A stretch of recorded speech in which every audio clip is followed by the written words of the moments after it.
नमस्कार दोस्तों, उत्थान क्लासेस के यूट्यूब चैनल में आपका स्वागत है। मैं राजेश कुमार। विजन मैगजीन का जो मंथली कंपाइलेशन है, यानी कि जो जुलाई मंथ का हिंदी का जो मंथली कंपाइलेशन है, उसका डिस्कशन हम कर रहे थे। और लास्ट वीडियो हमने देखा था जो कोऑपरेटिव सोसाइटी है उनके बारे में। और जो हमारा आज का टॉपिक है वह है भुला दिए जाने का अधिकार, राइट टू बी फॉरगेटन। यानी कि जो मंथली मैगजीन है उसमें सबसे पहला जो कंटेंट होता है पॉलिटी एंड गवर्नेंस का होता है, और उसमें जो नेक्स्ट टॉपिक है वो दे रखा है राइट टू बी फॉरगेटन। तो इसके बारे में हम डिटेल से जानने की कोशिश करेंगे। तो सबसे पहले देखेंगे ये जो राइट टू बी फॉरगेटन है, भुला दिए जाने का अधिकार है, वो न्यूज़ में क्यों बना हुआ है। तो अभी हाल ही में सुप्रीम कोर्ट ने अपनी जो रजिस्ट्री है वहाँ के सर्च इंजन से एक दंपत्ति यानी कपल के डाटा को हटाने के बारे में आदेश दिया था। तो इसी वजह से राइट टू बी फॉरगेटन का जो अधिकार है वो क्या आ गया है, न्यूज़ में आ गया है। और क्या बताया गया है, याचिकाकर्ता ने सुप्रीम कोर्ट के इस आदेश पर संतोष व्यक्त किया है। यानी कि जो याचिकाकर्ता था उसने सुप्रीम कोर्ट ने जब ये आदेश दिया तो उस पर उसने अपना सेटिस्फेक्शन जताया कि सुप्रीम कोर्ट ने मेरी बात मान ली और कितना अच्छा किया है। और कहा कि सार्वजनिक रूप से उपलब्ध उसकी जानकारी शर्मिंदगी व सामाजिक कलंक का कारण बनती है। इससे उसकी निजता का भी उल्लंघन होता है। यानी कि जब वो डाटा था वो उसे क्रिमिनल दिखाया जा रहा था, फिर वो बरी भी हो गया, लेकिन जो डाटा है वो अभी भी वहाँ पे पड़ा हुआ है वेबसाइट पर, तो उसे शर्म महसूस हो रही थी, यानी शर्मिंदगी महसूस हो रही थी। लेकिन अब उसे ये डाटा हटने से संतोष महसूस हुआ है और उसे अच्छा फील हो रहा है। तो राइट टू बी फॉरगेटन की तुलना में निजता का अधिकार, यहाँ पे कुछ डाटा दिया उसके बारे में कि निजता का अधिकार संविधान के अनुच्छेद 21 के तहत एक ऐसी जानकारी शामिल होती है जो सार्वजनिक नहीं की जाती। यानी निजता के अधिकार में जो हमारे राइट टू प्राइवेसी होता है उसमें जो जानकारी होता है उसको कभी भी पब्लिक नहीं किया जाता। और दूसरी ओर जो राइट टू बी फॉरगेटन में ऐसी जानकारी को हटाना शामिल है जो एक निश्चित समय पर सार्वजनिक रूप से उपलब्ध थी, लेकिन अब किसी तीसरे पक्ष को उक्त जानकारी तक पहुंचने की अनुमति नहीं है। यानी कि निजता के अधिकार है उसमें तो जानकारी पब्लिक ही नहीं की जाती है, लेकिन राइट टू बी फॉरगेटन में क्या होता है, एक निश्चित समय तक वो जानकारी पब्लिक रहती है, लेकिन अगर कोई उसे चाहे तो उसे बाद में उसे हटवा भी सकता है और वो अब किसी के लिए सार्वजनिक पहुंच उसके लिए नहीं हो पाएगी। ये यहाँ पर तुलना करके बताया गया है, यानी कि निजता का अधिकार राइट टू प्राइवेसी और राइट टू बी फॉरगेटन के बारे में। याचिकाकर्ता ने भुला दिए जाने के अधिकार और सूचना को हटा दिए जाने के अधिकार, राइट टू इरेजर को निजता के अधिकार का अभिन्न हिस्सा बताया था। यानी कि जिसने याचिका की थी उसने इसको क्या बताया था कि ये मेरे निजता के अधिकार का अभिन्न हिस्सा है, इंटीग्रल पार्ट है। यह निर्देश निजता के अधिकार और राइट टू बी फॉरगेटन के दायरे का विस्तार करता है। अब देखते हैं राइट टू बी फॉरगेटन के बारे में कुछ फैक्ट दे रखे हैं यहाँ पे। राइट टू बी फॉरगेटन वस्तुतः इंटरनेट और सर्च इंजन, डाटाबेस, वेबसाइट्स या किसी अन्य सार्वजनिक प्लेटफॉर्म आदि से सार्वजनिक रूप से उपलब्ध व्यक्तिगत जानकारी को उस स्थिति में हटाने का अधिकार है जब वह व्यक्ति जानकारी आवश्यक या प्रासंगिक नहीं रह जाती है। यानी कि आपने फेसबुक पे कोई फ़ोटो डाला या कोई पोस्ट की, लेकिन एक समय बाद आपको पोस्ट हटाना वहाँ से, मतलब आपने डिलीट कर दिया, लेकिन फेसबुक ने वो अपने जो उनका डाटाबेस है वहाँ से उस पोस्ट को नहीं हटाया है और वो जानकारी अभी भी उनके पास है, तो आप कंप्लेंट करके उस रिकॉर्ड को वहाँ से हटवा भी सकते हैं कि मुझे अब ये जानकारी यहाँ पे नहीं रखनी और किसी थर्ड पार्टी तक उसकी एक्सेस नहीं होनी चाहिए। तो यही क्या कहलाता है, राइट टू बी फॉरगेटन, यानी कि भुला दिए जाने का अधिकार कहलाता है। आरटीबी राइट टू बी जो फॉरगेटन है उसकी उत्पत्ति फ्रांसीसी कोर्ट में वर्णित राइट टू बी ऑब्लिवियन से मानी जाती है। यानी कि फ्रांसीसी जो कोर्ट है वहाँ पे एक वर्ड है राइट टू बी ऑब्लिवियन, वहाँ से इसकी उत्पत्ति राइट टू बी फॉरगेटन के जो प्रिंसिपल है उसकी उत्पत्ति मानी जाती है। इसका उपयोग उन पूर्व अपराधियों द्वारा किया जाता था जो अपनी सज़ा पूरी कर चुके थे। वे अपने अपराध और उसकी दोष सिद्धि से जुड़ी जानकारी के प्रकाशन पर आपत्ति प्रकट करने के लिए इस अधिकार का उपयोग करते थे। यानी कि जो सज़ा पूरी कर चुके लेकिन उनको अभी भी ऐसे ही दिखाया जा रहा है, वहाँ पर क्रिमिनल रहे थे, डाटा दिखाया जा रहा है, रिकॉर्ड दिखाया जा रहा है, तो वो क्या करते थे, उस रिकॉर्ड को हटवाने की कोशिश करते थे और उसे क्या कहा जाता था, राइट टू बी ऑब्लिवियन। पूर्व अपराधियों के सामाजिक एकीकरण को आसान बनाने के लिए इसे एक आवश्यक अधिकार माना जाता था और वहाँ पे क्या बताया गया कि इसे आवश्यक अधिकार माना गया। यानी कि जो क्रिमिनल है अब वो सज़ा काट चुके हैं लेकिन अब उनको दोषी की तरह क्यों दिखाया जा रहा है, तो इसलिए उनको इसको उनका आवश्यक अधिकार माना गया है। हालांकि राइट टू बी फॉरगेटन एक असीमित अधिकार नहीं हो सकता, इस पर युक्त युक्त प्रतिबंध लगाए जा सकते हैं। ये नहीं कि सब कुछ हटवा दोगे तुम पूरी तरह क्लीन चिट मिल जाएगी, यानी कि सरकार या कोर्ट इस पर भी युक्त युक्त प्रतिबंध लगा सकते हैं। इसे सामान्य डेटा संरक्षण विनियमन जनरल डेटा प्रोटेक्शन जो रेगुलेशन है के तहत यूरोपीय संघ में कानूनी अधिकार के रूप में मान्यता दी गई है। साथ ही इसे यूके और यूरोप के कई देशों की अदालतों द्वारा बरकरार रखा गया है। तो यानी कि जो जनरल डाटा प्रोटेक्शन रेगुलेशन है यूरोपीय यूनियन के, वहाँ भी इसे सामान्य कानूनी अधिकार के रूप में मान्यता दी गई है और यूरोप के कई देश इसे फॉलो भी कर रहे हैं। इसे वर्ष 1995 में डेटा संरक्षण पर यूरोपीय संघ के निर्देश द्वारा पहली बार एक अधिकार के रूप में मान्यता दी गई थी। पहली बार इसे 1995 में डेटा संरक्षण पर यूरोपीय संघ के निर्देश द्वारा इसे मान्यता दी गई थी और 2016 में जनरल डाटा प्रोटेक्शन रेगुलेशन के अनुच्छेद 17 सूचना हटाने का अधिकार प्रदान करता है। यानी कि जो 2016 में जनरल डाटा प्रोटेक्शन रेगुलेशन का अनुच्छेद 17 है जो लाया गया 2016 में, अनुच्छेद 17 उसका क्या कहता है कि ऐसी जानकारी हमें क्या कर देनी चाहिए, हटा देनी चाहिए। और 2015 में रूसी सरकार ने एक कानून बनाया था जो उपयोगकर्ताओं की अनुमति देता है कि वे व्यक्तिगत जानकारी के लिंक को हटाने हेतु किसी सर्च इंजन को बाध्य कर सकते हैं। यानी 2015 रूस में भी ऐसा कानून बन चुका है। 2016 में कहाँ पे बना है ये कानून, जनरल डाटा प्रोटेक्शन रेगुलेशन, यानी कि यूरोपियन यूनियन में भी ये कानून बन चुका है। और संयुक्त राज्य अमेरिका ने राइट टू बी फॉरगेटन के लिए व्यापक समर्थन है, लेकिन इसे कानून के माध्यम से संरक्षण प्रदान नहीं किया गया। लेकिन यूएसए में इसके लिए मूवमेंट चल रहा है, लेकिन वहाँ पे अभी इसे मान्यता नहीं दी गई है। रूस में मान्यता है, यूरोपीय यूनियन में मान्यता है, लेकिन अमेरिका में इसको भी मान्यता नहीं दी गई है। और सुप्रीम कोर्ट का क्या पक्ष है इस पर? सुप्रीम कोर्ट क्या कहता है राइट टू बी फॉरगेटन के अधिकार पर कि एस पुट्टास्वामी बनाम भारत संघ के ऐतिहासिक मामले में सुप्रीम कोर्ट ने राइट टू बी फॉरगेटन को अनुच्छेद 21 के तहत जीवन जीने के अधिकार के रूप में मान्यता दी थी। यानी कि जीवन जीने के अधिकार के रूप में किसको मान्यता दी थी सुप्रीम कोर्ट ने? राइट टू बी फॉरगेटन के अधिकार को मान्यता दी थी। सुप्रीम कोर्ट ने स्पष्ट कहा था कि राइट टू बी फॉरगेटन कुछ प्रतिबंधों के अधीन है। इसका तब प्रयोग किया जाता है जब प्रश्नगत सामग्री निम्नलिखित के लिए आवश्यक हो। यानी कि अभिव्यक्ति और सूचना की स्वतंत्रता के अधिकार का प्रयोग, इसे तभी प्रयोग किया जा सकता है या कानूनी दायित्वों का अनुपालन करना हो, या लोकहित या लोक स्वास्थ्य के लिए किए गए कार्य का निष्पादन करना हो, या जनहित के उद्देश्य से भंडार करके रखा गया हो सूचना को, या वैज्ञानिक या ऐतिहासिक अनुसंधान या सांख्यिकी उद्देश्य हो, या कानूनी दावों का सत्यापन करना हो। यानी कि अगर इन चीज़ों में से किसी भी काम के लिए तुम्हें उसके डाटा की ज़रूरत नहीं है, कोई ज़रूरत नहीं पड़ रही है, तो आप इस रिकॉर्ड को वहाँ से हटा सकते हैं। अगर इनमें से किसी भी काम के लिए आपको उसका डाटा चाहिए तो आप उस डाटा को वहाँ पे रख सकते हैं। सुप्रीम कोर्ट ने के.एस. पुट्टास्वामी केस में ये कहा था और के.एस. पुट्टास्वामी केस में ही सुप्रीम कोर्ट ने ये फैसला भी दिया था, राइट टू प्राइवेसी का अधिकार को फंडामेंटल राइट बताया था। अब भारत में इसको लेकर क्या कोई कानून है, क्या है, उन सब चीज़ों के बारे में यहाँ पे बताया गया है। भारत में ऐसा कोई कानून नहीं जो विशेष रूप से राइट टू बी फॉरगेटन का प्रावधान करता हो। यानी कि भारत में भी ऐसा कोई कानून अभी नहीं है जो स्पेशली किसके लिए बना हो, राइट टू बी फॉरगेटन के लिए बना हो। हालांकि व्यक्तिगत डेटा संरक्षण विधेयक पर्सनल डेटा प्रोटेक्शन बिल 2019 में इसके बारे में बात की गई थी, लेकिन ये विधेयक को क्या कर दिया है, सरकार ने वापस ले लिया है।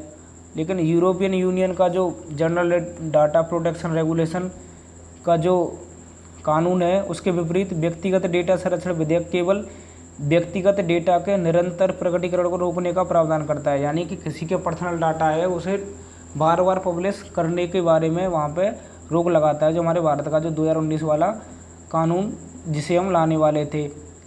वर्तमान में सूचना प्रौद्योगिकी ने 2011 डिजिटल डेटा को नियंत्रित करने वाला कानून है। यानी कि वर्तमान में जो हमारा जो राइट टू बी फॉरगेटन का अधिकार है, डिजिटल डेटा है, वो किसके द्वारा कंट्रोल किया जा रहा है, सूचना इंफॉर्मेशन टेक्नोलॉजी रूल 2011 के द्वारा। यानी कि आईटी जो रूल है 2011 वाला, वहीं से इसको कंट्रोल किया जा रहा है, लेकिन अलग से कोई इसके लिए भी कानून नहीं बना है। और मुद्दे क्या हैं इसका, मतलब क्या समस्या चुनौती हैं?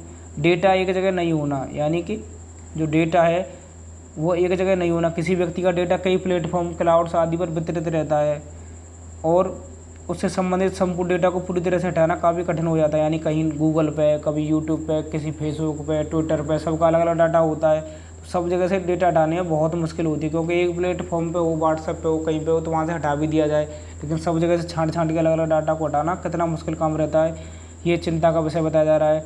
दूसरा है कार्यान्वयन, रेगुलेशन, यानी एग्जीक्यूटिवनेस है, वो क्या दिखाई देती है।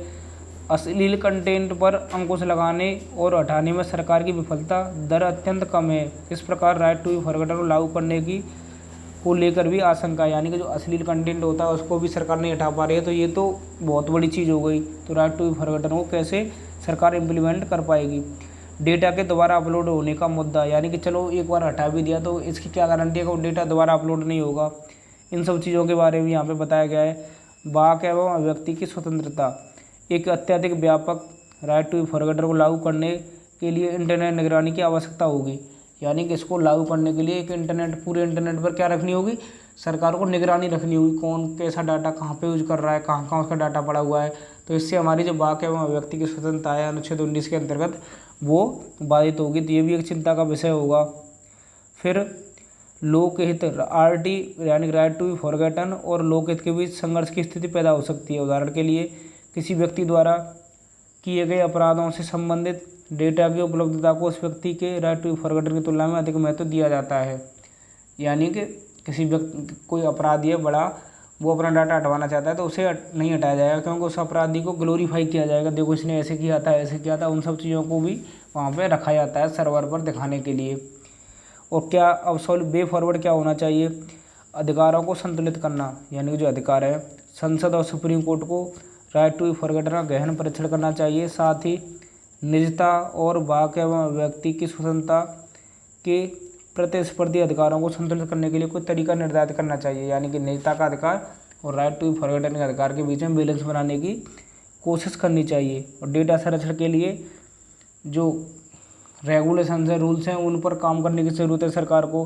और डेटा को नष्ट करना, ऑनलाइन सर्च टूल्स, बड़े कंप्यूटरीकृत प्लेटफॉर्म को अपने कार्य सिद्धांतों में संशोधन करना चाहिए, यानी कि जो सर्च इंजन है, बड़े बड़े जो कंप्यूटर हैं, उनको ये करना चाहिए जैसे किसी ने सर्च किया उसे कुछ समय बाद उस डाटा को अपने आप डिलीट करने की जिम्मेदारी उनको लेनी चाहिए।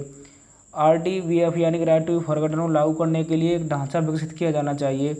इसमें किसी व्यक्ति के जीवन की रक्षा, हमले व बदनामी से सुरक्षा आदि जैसी स्थितियों को रेखांकित किया जाना चाहिए, यानी कि एक फ्रेमवर्क हो हर आदमी के डेटा का, और उसमें उसी तक उसकी पहुँच हो। जब ज़्यादा ही पब्लिक करना इम्पोर्टेंस हो तब उसको पब्लिश किया जाए। और राइट टू बी फॉरगॉटन और जनहित के बीच संतुलन होना चाहिए। यदि सूचना लोकहित की है तो जनता के सूचना के अधिकार को राइट टू बी फॉरगॉटन की तुलना में अधिक महत्व दिया जाना चाहिए। तो अब देखते हैं नेक्स्ट टॉपिक इसमें क्या दे रखा है। जो राइट टू बी फॉरगॉटन का टॉपिक हमने अच्छे से देखा है, उसके बारे में समझा है, आशा करता हूँ आपको समझ में भी आया होगा। अब चलते हैं नेक्स्ट टॉपिक पर। जो नेक्स्ट टॉपिक दे रखा है इस मैगजीन में, जुलाई मंथ की जो कंपाइलेशन है, इसमें विदेशी योगदान विनियमन अधिनियम, फॉरेन कंट्रीब्यूशन रेगुलेशन एक्ट। अब ये न्यूज़ में क्यों बना हुआ है इसके बारे में देखेंगे। सबसे पहले हम हाल ही में केंद्र सरकार ने नागरिकों पर इस कानून के पालन संबंधी बोझ को कम करने के लिए विदेशी योगदान विनियमन संशोधन नियम 2022 यानी foreign contribution regulation amendment rule 2022 लेकर आई है सरकार। और उसमें जो फॉरेन का जो कंट्रीब्यूशन होता है, जो लोग विदेशों से चंदा देते हैं या पैसा देते हैं, उन पर कंट्रोल करने में सरकार ने कुछ कानून में ढिलाई दी है, कुछ रूल्स में कुछ ढिलाई दी है, उसके बारे में यहाँ पर चर्चा की गई है। तो यहाँ पर देखते हैं हम जो फॉरेन कंट्रीब्यूशन रेगुलेशन एक्ट है, यानी कि विदेशी योगदान विनियमन अधिनियम है, उसका विकास कैसे हुआ। संसद ने विदेशी शक्ति के हस्तक्षेप पर चिंता व्यक्त की 1969 में, और 1976 में आपातकाल के दौरान विदेशी योगदान विनियमन अधिनियम 1976 पारित किया गया था। और फॉरेन कंट्रीब्यूशन रेगुलेशन एक्ट 2010 से यह कानून और मजबूत हो गया। इसका उद्देश्य राष्ट्रीय हित के लिए हानिकारक किसी भी गतिविधि हेतु विदेशी फंड के उपयोग को प्रतिबंधित करना है। 2017 में क्या कर दिया, फॉरेन कंट्रीब्यूशन रेगुलेशन एक्ट को और ज़्यादा सख्त 2010 में बना दिया गया। और 2020 में एनजीओ द्वारा विदेशी फंड की प्राप्ति और उपयोग पर सख्त नियंत्रण जांच के लिए फॉरेन कंट्रीब्यूशन रेगुलेशन एक्ट 2010 में संशोधन किया गया था सरकार के द्वारा। यानी 2010 में सरकार ने इस पर क्या बढ़ा दिया था, कंट्रोल बढ़ा दिया। 2020 में कंट्रोल बढ़ा दिया था इस फॉरेन कंट्रीब्यूशन पे, और अभी क्या किया जा रहा है, अब उससे कंट्रोल धीरे धीरे कम किया जा रहा है। और इससे संबंधित अन्य क्या तथ्य हैं, विदेशी योगदान विनियमन नियम 2011 में संशोधन किया गया है। इसके तहत अब कोई भी व्यक्ति भारत सरकार को सूचित किए बिना अधिकतम 10 लाख रुपए भेज सकता है। यानी गवर्नमेंट को जानकारी देने की ज़रूरत नहीं है और वो 10 लाख रुपए तक भेज सकता है। यदि अंशदान की राशि 10 लाख से अधिक है तो सरकार को सूचित करने के लिए व्यक्ति के पास 3 महीने का समय होगा। इससे पहले केवल 30 दिन का समय दिया जाता था। यानी कि अगर किसी के पास 10 लाख रुपए से अधिक हैं तो वो भेज तो सकता है, लेकिन उसको 3 महीने के अंदर सरकार को क्या करना पड़ेगा, सूचित करना पड़ेगा। लेकिन पहले इस समय 10 दिन के लिए दिया जाता था। इससे पहले निम्नलिखित को विदेशी योगदान प्राप्त करने की अनुमति नहीं है, हालांकि यह अंशदान प्राप्त कर सकते हैं, जैसे राजनीतिक दल, विधायिका के सदस्य, चुनावों में उम्मीदवार, सरकारी कर्मचारी, न्यायाधीश, पत्रकार, media house. Foreign contribution regulation act के तहत फंड प्राप्त करने के लिए पंजीकरण या पूर्व अनुमति प्राप्त करने हेतु आवेदन करना होता है। केंद्र सरकार को इस हेतु सूचित करने की निर्धारित समय सीमा को 15 दिन बढ़ाकर 45 दिन कर दिया है। यानी कि जो सीमा पहले 15 दिन थी, अब सरकार उसने क्या कर दिया है, केंद्र सरकार ने इसको 45 दिन कर दिया है। साथ ही एक अलग अधिसूचना में फॉरेन कंट्रीब्यूशन रेगुलेशन एक्ट के तहत कंपाउंडेबल ऑफेंस की सूची को 7 से बढ़ाकर 12 कर दिया है। कंपाउंडेबल ऑफेंस ऐसे अपराध होते हैं जहां शिकायतकर्ता आरोपों के खिलाफ लगाए गए आरोपों को वापस लेने के लिए सहमत हो सकता है।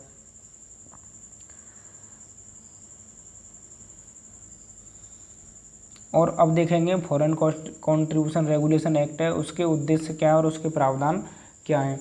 तो यहाँ पे बताया गया है, जैसे किसी विदेशी सोर्स के माध्यम से वस्तु, मुद्रा या शेयर या दान, वितरण या हस्तांतरण से विदेशी योगदान कहा जाता है। यानी किसी विदेश से मिलने वाले पैसे को क्या कह देते हैं, हम विदेशी योगदान कहते हैं। विदेशी विनियमन रेगुलेशन एक्ट का कार्यान्वयन गृह मंत्रालय द्वारा किया जाता है। यानी किसको, ये किसके अंतर्गत आता है, foreign contribution regulation act home ministry के अंतर्गत आता है। गृह मंत्रालय इंटेलिजेंस ब्यूरो द्वारा दी गई जाँच के आधार पर फॉरेन कंट्रीब्यूशन रेगुलेशन एक्ट के प्रस्ताव को स्वीकृत या अस्वीकृत करता है। सरकार के आदेश को हाईकोर्ट में चुनौती दी जा सकती है। यानी कि जो होम मिनिस्ट्री है वो बताएगी कि ये कौन सा पैसा आना है, कौन सा पैसा नहीं आना है, और इसके आदेश को भी चुनौती कहाँ दी जा सकती है, सुप्रीम कोर्ट में चुनौती दी जा सकती है या हाई कोर्ट में भी दी जा सकती है। प्रमुख प्रावधान 2020 के बाद के संशोधन, यह संपूर्ण भारत में भारत के बाहर भारतीय नागरिकों पर सभी संघों, समूह, गैर सरकारी संगठनों पर लागू होता है। इसके अलावा यह चुनाव में उम्मीदवारों, पत्रकार या समाचार पत्रों और मीडिया प्रसारण कंपनियों, लोक सेवकों, न्यायाधीशों, सरकारी सेवकों या कर्मचारियों, विधायिका के सदस्यों और राजनीतिक दलों के सदस्यों आदि के लिए विदेशी योगदान को प्रतिबंधित करता है। हालांकि विदेशी योगदान विनियमन संशोधन विधेयक 2022 द्वारा इस प्रतिबंध को हटा दिया गया है। इससे जो नेक्स्ट टॉपिक है, यानी जो चीज़ें इसमें बच रही हैं वो हम देखेंगे नेक्स्ट वीडियो में, और अच्छे से हम उनको समझने की कोशिश करेंगे। तब तक के लिए थैंक यू। और लास्ट वीडियो जो मैंने इस टॉपिक पे बनाई थी, कोऑपरेटिव सोसाइटी, उसका लिंक आपको इस वीडियो के डिस्क्रिप्शन बॉक्स में मिल जाएगा, और वहीं पर आपको हमारे टेलीग्राम चैनल का लिंक मिल जाएगा जहां से आप इन नोट्स को प्राप्त कर सकते हैं। यानी कि जो विजन मैगजीन के करंट अफेयर के नोट्स हैं उनको आप वहां से प्राप्त कर सकते हैं।